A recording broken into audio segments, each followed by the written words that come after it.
Ship my pants? Right here? Ship my pants? You're kidding. You can ship your pants right here. You hear that? I can ship my pants for free. Wow. I just may ship my pants. Yeah, ship your pants. Billy, you can ship your pants too. I can't wait to ship my pants, Dad. I just shipped my pants, and it's very convenient. Very convenient. I just shipped my drawers. I just shipped my nightie. I just shipped my bed. If you can't find what you're looking for in store, we'll find it at K-Mart.com right now and ship it to you for free. Okay, as you can see here, these are some payments that came in from the company that we're Oh my God. But what the hell? And as you can see, Quit it. this is, Quit it. That was the new K-Mart ad. The new I just ship my pants ad. Officially, so far, my favorite commercial of the year. Excuse all the noise. Got a lot of stuff that I'm putting together here. I decided to start out today's Joe the Shirts off the cuff with a little levity today, especially in light of yesterday's tragedy. But before I get to that, let's just talk a little bit about this ad. I am loving this Kmart ad. You know, it's like, I just shipped my pants. I just shipped the bed. I just shipped my drawers. I love it. Which, of course, means that certain parts of the population are going to hate it. And I will be playing that again. You trust me on that one, okay? That's going to be played a few times throughout today's show because I loved it. Oh my God!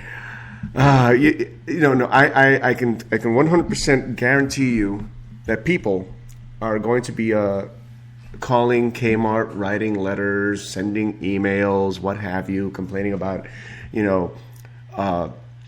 the subtle nuance of the commercial, which of course is, it sounds a lot like shit. It sounds just like shit. And I played this commercial for my girlfriend the other day, and I didn't let her watch the video. I just let her listen to the audio, just like you did. And she thought the entire time that they were saying shit. Okay? That's exactly what she thought. Remember, I'm going to play it again. I want you guys to listen to this one more time because it is fucking funny as all shit. Haha. Let's try it again. Hold on. Ship my pants? Right here? Ship my pants? You're kidding. You can ship your pants right here. I can ship my pants for free. Wow. I just may ship my pants. Yeah, ship your pants. Billy, you can ship your pants too. I can't wait to ship my pants, Dad. I just shipped my pants, and it's very convenient. Very convenient. I just shipped my drawers. I just shipped my nightie. I just shipped my bed. If you can't find what you're looking for in store, we'll find it at K-Mart.com right now and ship it to you for free. Oh my God. No, that is just too good. That's what that is. That is just too good. Too funny. And I love it. And I can't wait to hear all the complaints that people are going to have. You know they're going to. When I consider all the things that people get pissed off for in this country, which is pretty much everything, it's going to happen. And what really bugs me is that people will get upset about things like this. They'll make this great big fucking deal and then, not pay attention to things that are truly important. Like what happened yesterday. Besides the tragedy of it being tax day, hope you guys got all that taken care of. It's a big day yesterday. I was going to do a show yesterday, but I got sidetracked by a few other personal issues known as drinking heavily. But no, I hope you guys got your taxes done. It's important to get them done because you know what? Unlike everybody else on the planet, the IRS is the only entity I know of that can put you in jail for owing them money. Okay, everybody else? No. Don't worry about it. I'll tell you right now, you can literally not pay companies that you owe money to. And after a certain amount of years, as long as you don't respond to them, their claims become invalid. That is a really important thing that I'll get into in a little bit. It's something that actually I'll get into it now. You may know the story already, which is that some years ago, I think like 10 years ago, eight or 10 years ago, I was having some issues with credit cards. not being able to pay them being among them, not being able to pay my student loans being another. And I was having a tough time. Work was scarce. And I did, eventually get work. But by the time I got work, my debts and then the accrued interest on those debts was so big. It was just like, it was hard to work out a settlement deal with these guys that would work for both of us. In other words, work for me and them, but not so much. What had happened was, I ended up owing something like, something like $10,000 in student loans, which is really next to nothing when you think about it, because I went through school mostly on a scholarship and financial aids and grants that I didn't have to pay back. So the fact that I got out of college with only owing $10,000 was pretty fucking amazing. But then, you get out into the real world, and before you get any type of job that makes any real kind of money, well, you need to survive on something, and, you get a little embarrassed calling mom and dad all the time. So, I, like a lot of us, I got credit cards, and boom, there you go. It's like, I was able to pay my bills, I was able to feed myself and pay my rent, but then I still had to, pay Paul. Borrowing from Peter to pay Paul. And that's basically what credit cards do. It's like, okay. So it got to the point where, I would make deals with these people. I would say, okay, look, I'll pay you X amount a month for the next, 3 years, and then at the end of that, we're done, or they'd offer me a settlement, or instead of paying the full amount, we'll take like 40% of the amount, and then we'll call it a wash. And then what would happen is, and you guys have probably experienced this as well, is that we'd hit this deal, and then they'd change the conditions of the deal. They'd say, well, you know what, we thought about it, and we don't like the deal we made with you. We want more of our money right now. And if you don't give it to us, we're going to sue you. And, as a young person, somebody in your, early 20s, when people threaten to sue you, you take it, kind of seriously. You get scared. You have anxiety. You have trouble sleeping at night is what happens. And that's what was happening to me. And I was like, I was trying to pay this stuff off, and I could not get any closer to paying it off. And things just got worse and worse and worse and worse. And then my then girlfriend at the time, she was all real up in my face, bitchy about it. She's like, well, what did you think was going to happen? Did you not think that you were going to have to pay this back? And I was like, well, yeah, I expected to pay it back, but, not all at once. So, yeah, fuck you, Jen. So, and I would get phone calls from these people constantly. I'm sure you guys have as well. Some of you been out there owing money and, not knowing how to pay it off, and they would be threatening and just mean about it. I mean, I remember one person calling my house just like on a daily basis and going, well, you need to pay us back. And I'm like, well, I can't pay you back. I don't have a job right now. And he's like, oh, what, you're going to tell me that Denny's isn't hiring? You can't get a job at McDonald's? And I was just like, fuck you, bitch.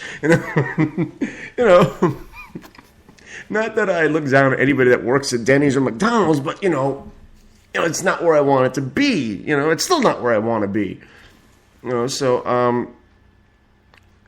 So I said I made these arrangements with them, and then they would change the rules on me. And after a while, it just got ridiculous because all I know is that I was sending them money, and they were still like racking up the interest on my ass. So no matter what I sent them, nothing really went down. So finally, I called my little sister, who is as mean as a snake, and she let me know about this little thing that you can do. You can call her, you can arrange it with her if you want. I'm not doing a commercial for her, but I'm just letting you know this is what she does for people when they need it, is she can pretty much clean up your credit. Because that was another problem that I was having was, with me owing all this money and not paying any of it on time, my credit scores were shit. It was just total shit, So what she does is she would contact everybody that I owed money to and tell them to produce a hard copy of what it is that I owed them. A hard copy with my signature on it. And the magic of this is if they don't produce this hard copy, then she accuses them of making a fraudulent claim against me, and then what happens is then they get fined for making claims against me that they can't substantiate. So after a while, I would do this like once a month, I think it was, or once a week. I would just send out letters to everybody that I allegedly owed money to and tell them, show me the proof. And the problem with this is that the proof, the hard copy, the actual tangible proof that I'm asking for is somewhere in a file, in a box, in a warehouse that nobody wants to go looking for. You know, it's the proverbial needle in a haystack. Excuse me. And because nobody wants to go looking for it, or no one has the time to look for it, or no one wants to pay somebody to go look for it, and they're racking up fines against them for every time that they demand money from me or put a negative report on my credit. After a while, it actually costs them more money to seek money from me. So then they just give up. And the important part here is what's going to happen then is that these people are going to sell your debt to somebody else. Like, say you owe $10,000, they will sell your debt to somebody. They will say, okay, look, we can't get money out of this guy. How about we give it to this collection agency? It's a $10,000 debt. We'll give it to them for $1,000, and then these guys come after me for the exact same money. You know, but then they're offering deals or whatever. And very important here, do not acknowledge them. They call you, they say you owe us money, we purchased your debt from somebody else, we want you to pay us, or else this, that, the other thing. Okay, this, that, the other thing doesn't mean squat or bullshit, okay? Because the simple fact is, they could sue me and they could win, and that doesn't mean that I have to give them anything because I don't have anything. I mean, that is your biggest ace in the hole. If you are down on your luck, you're out of a job, and you owe all this money, and you've tried to be a good person about it, you tried to pay them back, but it's getting impossible, and they're not working with you. The truth is, if you go through this process, after a certain amount of years, those claims against you don't matter. There's a statute of limitations on those claims. But only if you break off contact with them, okay? So that the next time they call you and say, hey, you owe us money, or we bought your debt from somebody else, and now you owe us the money, you can just tell them, I don't know what you're talking about, please don't call me again. And as long as you keep that up, after a while, the statute of limitations runs out, and you're in the clear. And then with my sister's little program or method, whatever you want to call it, they take off all those negative points off of your credit report. Okay, it's like, no, you don't owe us any money, because if we keep saying that you do owe us money, we got to pay somebody else money. So they willingly take off what it is you owe off your credit report. And then at the end, what happens is you don't owe any money. They can't sue you. And your credit report is scrubbed clean. Now, the one and only downside to that is that means all of a sudden you don't have any credit. You know, you don't have any established credit, which means that, you know, when you do go apply for a car loan or a house loan or whatever like that, something like that, people are going to go, well, you have no history of owing anybody money, and they're going to know what you did. The people that you're looking for a loan for, they're going to know what happened. But you can also still get around that as well. So, not the topic I was planning on starting out with today, but it did occur to me because, you know what? We are living in a very, very tough financial time these days. You know, it's not easy to get a job. It's not easy to make money. And, you know, I made fun of workers in New York the other week because they want their minimum wage to be raised to $15 an hour. And like I said last week, and people in hell want ice water.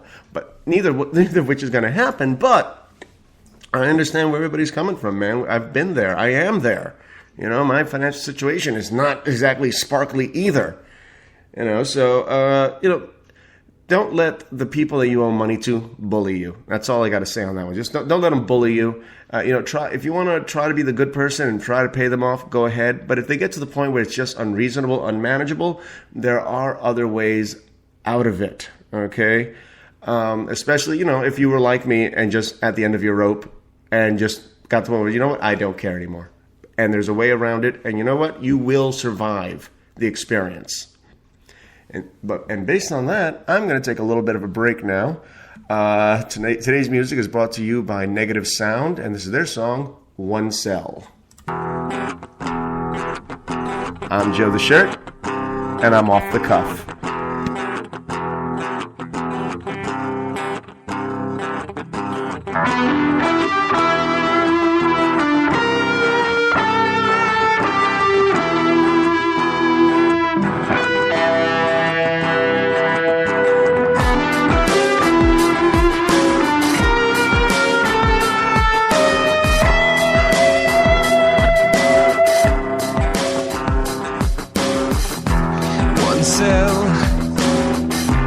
One single cell.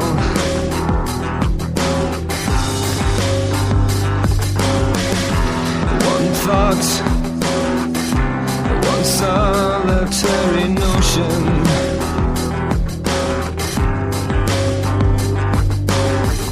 Of a life complete, yet incomplete.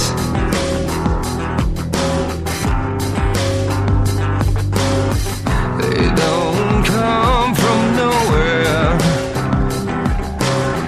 Nothing without the other. No changes, not a chance in the world without a hand, without a plan, without love.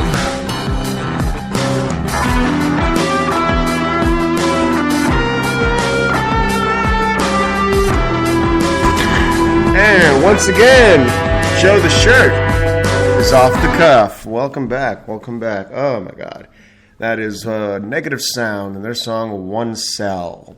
As always, keeping up the tradition here at Joe the Shirt's Off the Cuff of putting on the crappiest music I can find for free on the internet.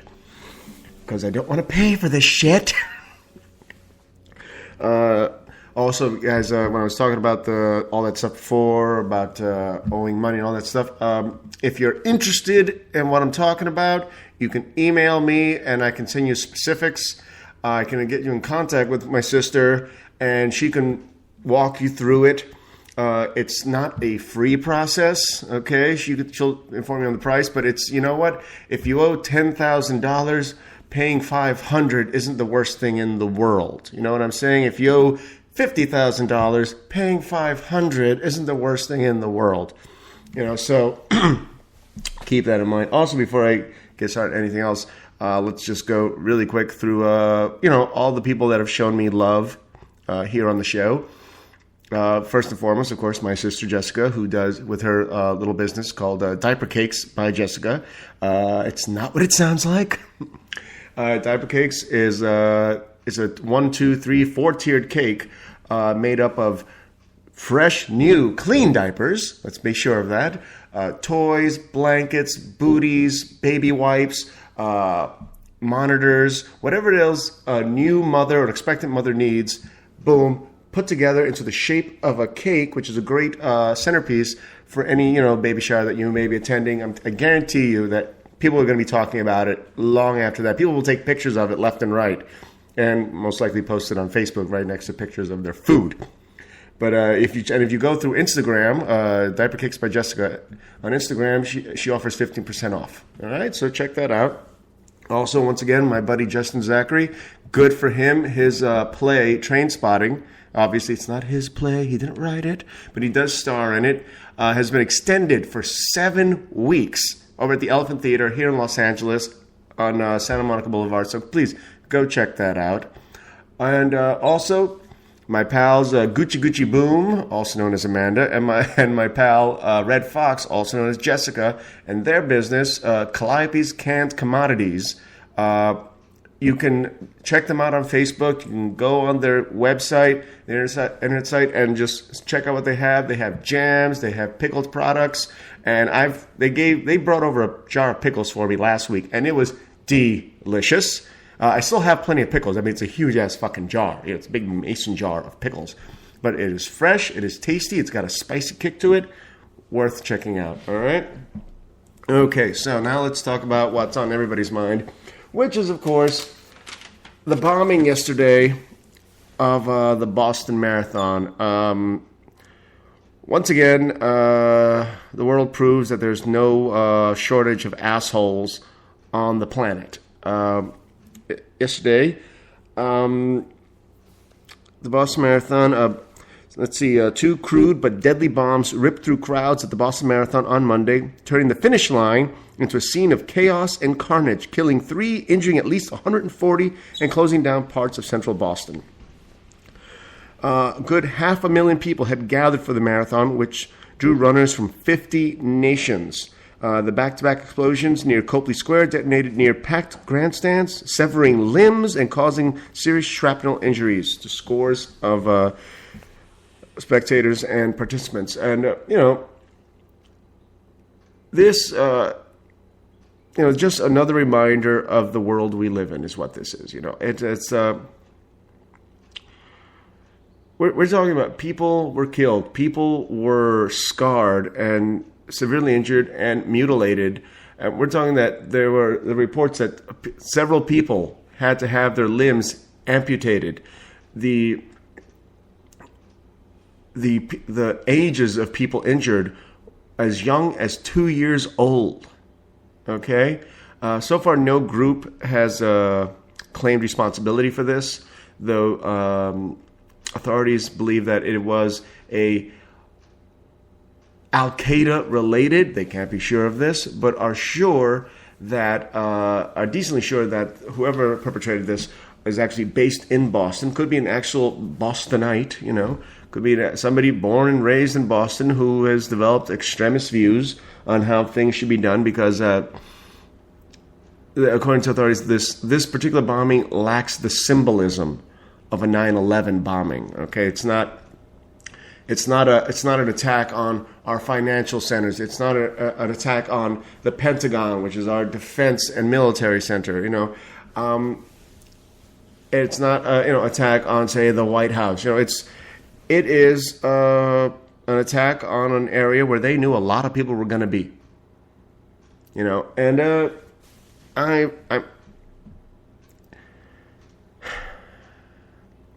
when it comes to stuff like this, I myself, much like a lot of you, all you can think of is what a bunch of assholes. Things don't work out your way, you blow the place up. Or you hurt people that have nothing to do with your problems. And that is basically what I think terrorism is. It's hurting other people that have nothing to do with your problem. And what I find hysterical about this, and yes, there's some hystericalness to this, is the fact that these things don't work. The whole point of terrorism is to get people to change the way they do things in your benefit.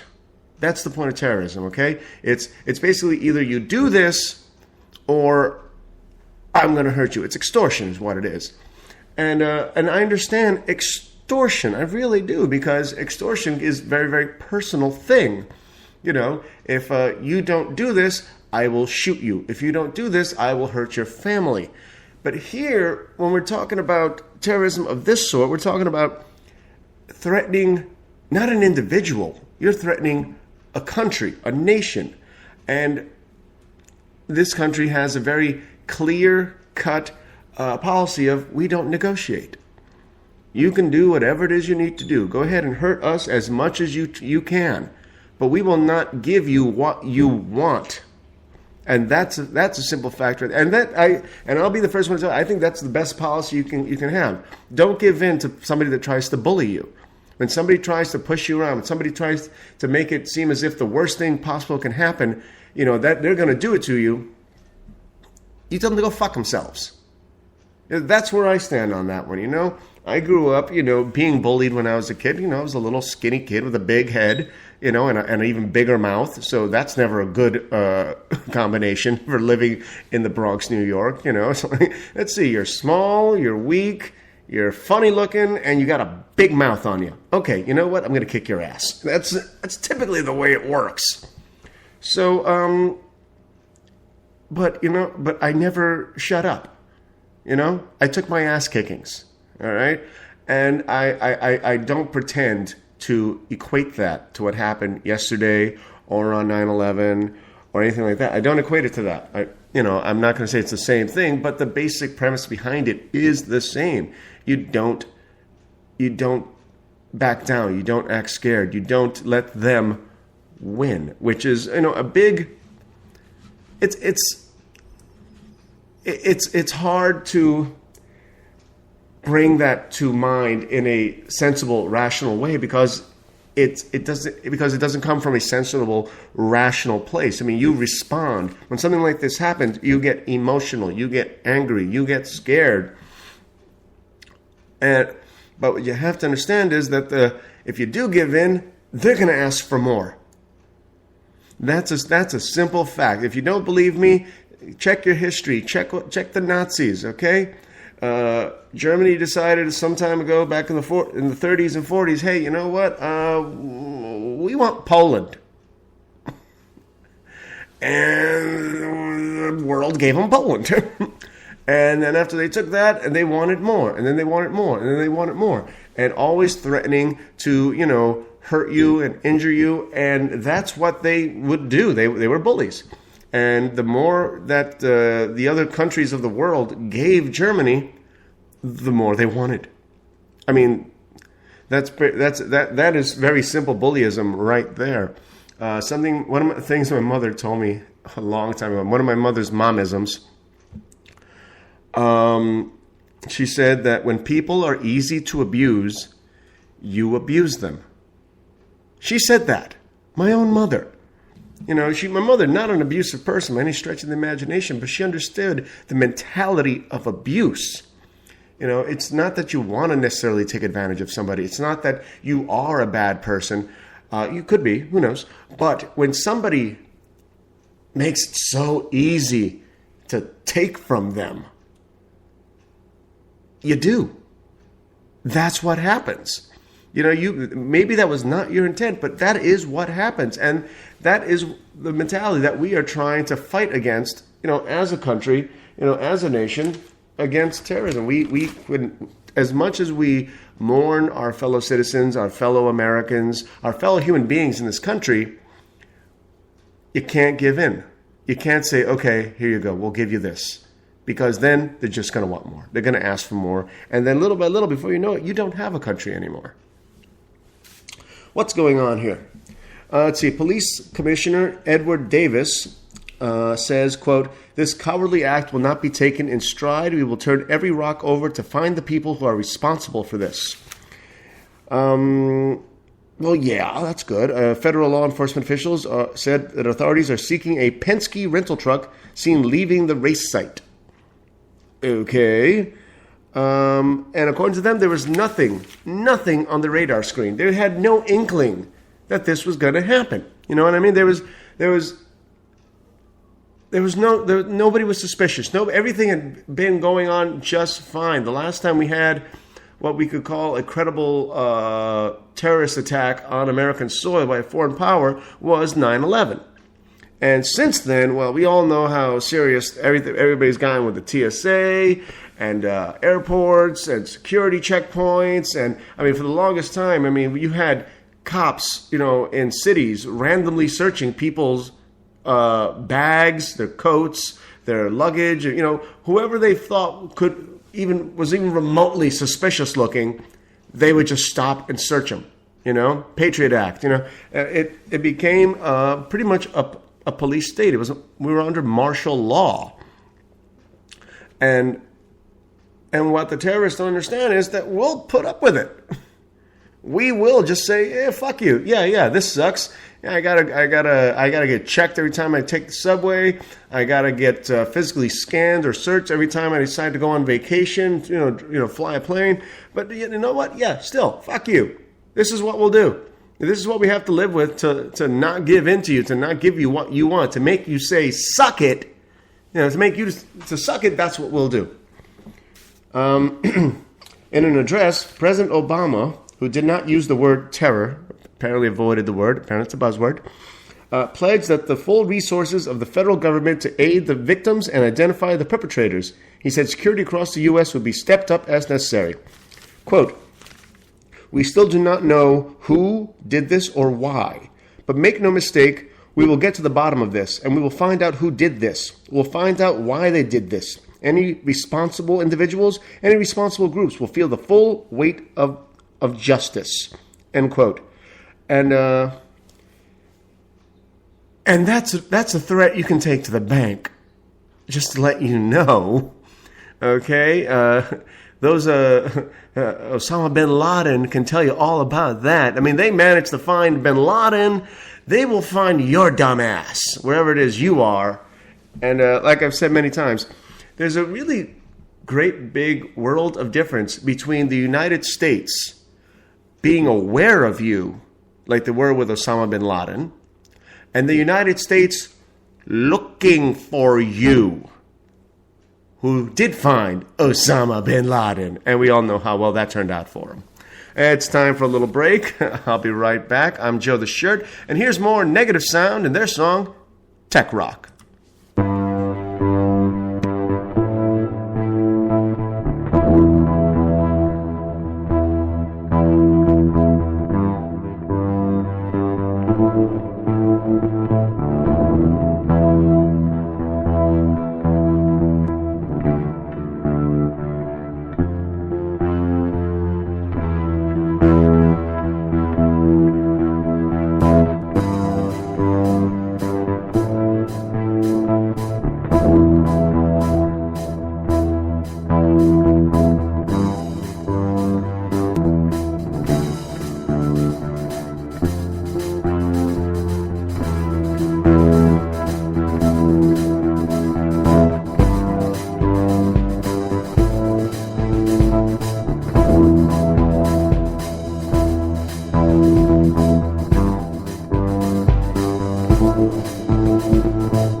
All right, welcome back. Joe the Shirts, off the cuff. All right, we are back. We are in our last segment. I know the time just flies by when you're having this much fun. We were talking about the tragedy yesterday in Boston, the Boston Marathon, and of course, we've been talking about it, how it was tax day, and just a lot of tragedy all around is what that is. Please don't think me insensitive because I make jokes, because I make light of it. It's just one of those little defense mechanisms that I've come up with over a lifetime of physical, mental, emotional abuse, and being a stand-up comic for 2 decades, and if you don't make fun of it, all you can do is like curl up in your bed and cry. And Lord knows I've done my fair share of that as well. But here I'm trying to help me get through this. One of the things I've always told people is that a lot of times the jokes are just for me, Though I am a little sorry for that last song. I didn't realize it was a funeral dirge. Jesus fucking Christ. So yesterday was April 15th, which was a tragedy. Like I said, it was tax day. It was the bombing of the Boston Marathon. And among other things, it is actually the birth date of my twin sisters, Risa Lee and Risaida. My twin little sisters are now 18 years old. They're legal boys. Ew, I know. I go there with this kind of thing. But they are legal now. They are 18 years old. And a couple of beauties. So happy birthday, Risali and Risida. They are just funny as shit is what they are, and they're goofy, and they're completely different from each other. They are identical twin sisters, and yet, personality-wise, Idi Amin and Gandhi had more in common than these two. All right, so big shout out to them. Also, I have another shout out today. For my buddy Jason Gallardi.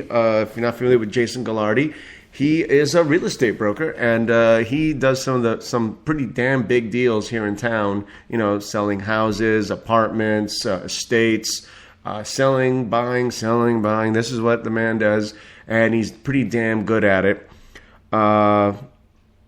You can check him out if you like. He's available on Facebook. If you're looking to sell or buy, contact Jason Gallardi. But now we're talking about his uncle, John Gallardi, who recently died. He died, let's see, when was it? Was that a Friday, I think it was? Yeah, he died age of 75 years old. And normally I don't really talk about people's deaths all that often because I don't care. But this is, a family member, a friend of mine, and somebody that in some ways you might actually be familiar with in a very roundabout sort of way, because he was the founder of Wiener Schnitzel. That's right, Wiener Schnitzel. The man created Wiener Schnitzel. Let's see. Gallardi, who was just 19 years old at the time, was looking for a part-time job. Got a job from the Taco Bell owner. That's right, Glenn Bell Jr. He got a job with Glenn Bell Jr., who came up with Taco Bell. And he went on to build his own fast food empire in 1961 with an A-frame. All right?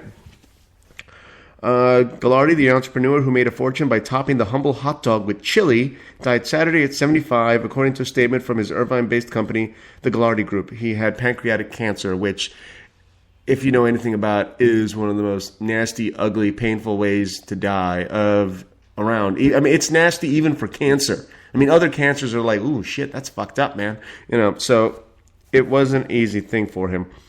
The company also runs Tasty Freeze and the Original Hamburger Stand, but is best known for the business that sells more than 120 million hot dogs a year.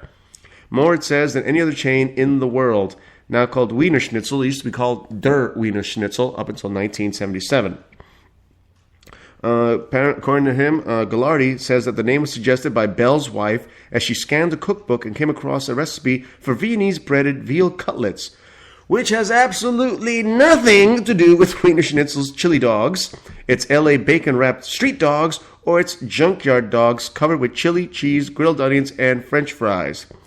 According to John Gallardi himself, quote, it was a stupid name, end quote. But it's a name that people responded to with 350 stores in 10 states and Guam. Now, one of the things I like about John Gallardi is that he took a very pragmatic approach to how things are done, how the world really is. Here's another quote from him right here. Quote, in this industry, we all have basically the same food, cooked in the same machines, and sold by the same computers. It gets down to a corporate identification and a couple of meat items. God bless the genius of the man right there. He got it. He said that he ate 2 or 3 hot dogs a day, 7 days a week, for more than 6 years as he managed his burgeoning operation. He was among the first food operators to set up a drive-thru, mostly to keep kids out of his parking lot who were just getting drunk all night long. By the time John Gallardi was 25, he was already a millionaire. So from 19 to 25 years old, in 6 years, this boy was a millionaire. And much love to him, much love to my buddy Jason Gallardi, who is, of the family of the Gallardis and the Wiener Schnitzel name. So look at that, little lightness in today's topics. Jesus Christ, really. What my first 2 topics were literally death and taxes. I mean, Why do you even listen to me? I mean, listen to something a little cheerier, like, read Mein Kampf on audio, something that'll make you feel better. Well, here's something that does make me feel better. For the longest time, I've been talking about I think, was it Brian Banks? You may remember him as the 17-year-old football player who was accused of raping a 16-year-old girl in high school. Brian claims that it was consensual, and it was, according to 10 years later. The alleged victim, she said she contacted him and said, "Yeah, you're right. It wasn't a rape. It was consensual." She let herself be recorded, and he got his record expunged after spending 5 years in prison and another 5 years with an ankle bracelet and having to register as a sex offender and throwing his football career out the fucking window. But he's now been signed by the Falcons, so good for Brian. Good for thank you, Falcons, for letting a guy get a second chance. Because at the time that he was 17, he was being recruited by everybody. This is making me happy. The Long Beach Unified School District is suing a former student who allegedly admitted to falsely accusing then Poly High football star Brian Banks of raping her in 2002. The lawsuit against former Polytechnic High School student Juanetta Gibson seeks to recoup the money it spent defending itself when Gibson sued, plus the $750,000 she got in the settlement, a total of $900,000. The district is also seeking $1 million in punitive damages. Fuck yeah! That's what I'm talking about. Right there. That's what I'm fucking talking about. You know what? Look, I'm a big fan of women and a big defender of women. I am very defensive when it comes to women. I have 5 little sisters. I was raised by my mother and my aunts and my godmothers, so very defensive when it comes to women. But I also realize that women sometimes fucking lie. And this is one of the most grotesque examples of that I've ever read about. This stupid little 16-year-old bitch accuses him, Brian Banks, of raping her because she didn't want to let her family know that she was already being sexually active. So she destroys his life to make herself look better, and then collects, almost $1 million for suing the school for letting this happen. And I'm just happy that not only is Brian Banks getting a second chance at his life, at his dream, but that this little bitch now has to pay for her stupidity. Originally, Brian was advised by his lawyer to take the plea deal, which was 5 years and then probation, because the other way around would have been 41 years to life in prison. So he took the deal. And he, that worked out for him, in the long run. But I'm just so happy that this little bitch is getting what's coming to her, and really she deserves jail time. I've heard of countries around the world where if you falsely accuse somebody of doing something, you have to serve the sentence that they would have had if they'd been convicted. So you know what? Give that bitch 41 years to life, as far as I'm concerned. I'm good with it. I have no issues there at all. And that pretty much is my time for today. I had other stuff to talk to, but you know what? There's always too much stuff to talk about. So, I'm going to give you a little more music, and I'm going to give you a little more K-Mart. I'm Joe the Shirt, and I've been off the cuff. Shit my pants. Right here? Shit my pants, you're kidding. You can ship your pants right here. You hear that?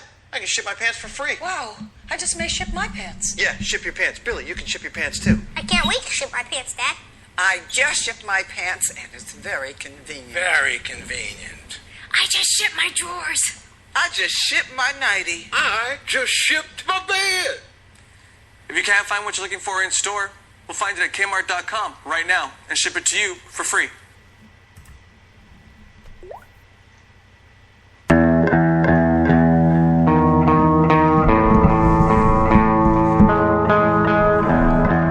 Oops, wrong song.